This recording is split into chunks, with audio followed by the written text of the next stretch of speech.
Slogan দেন, কিছু একটা slogan দেন। এই লিজেন্ড আছে সোহেল ভাই, একটু উঠে যান। লিজেন্ড খেলবে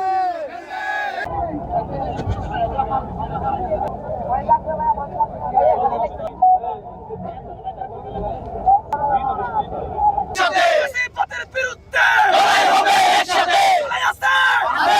আবু সাঈদ মুক্ত, শেষ হয়নি যুদ্ধ। আবু সাঈদ মুক্ত, শেষ হয়নি যুদ্ধ। আসিম মুক্ত, শেষ হয়নি যুদ্ধ। আমরা সবাই এই প্রবাদটি জানি, কিরাই শক্তি কিরাই বল। এটা আমরা শুধু জানি, বাস্তবিক ক্ষেত্রে আমরা সেটা খুব একটা প্রয়োগ করি না। আমি খুব বিস্মিত হই, আজকে বাংলাদেশের স্কুলগুলোর দিকে যদি তাকান, অধিকাংশ শিক্ষা প্রতিষ্ঠানের মাঠ নেই, অথচ খেলাধুলার জন্য একটি মাঠ খুব অপরিহার্য। গ্রামের শিক্ষা প্রতিষ্ঠানগুলোতে মাঠ থাকলেও শহরের প্রায় শিক্ষা প্রতিষ্ঠানগুলো থেকে মাঠ নেই।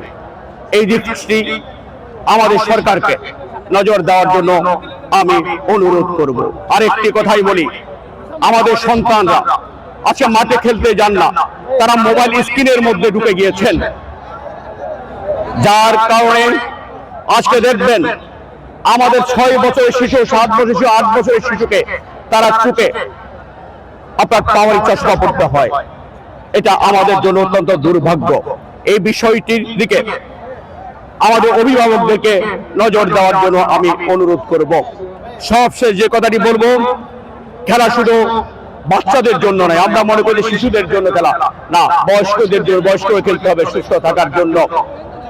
এই বিষয়গুলোর দিকে আপনারা নজর রাখবেন।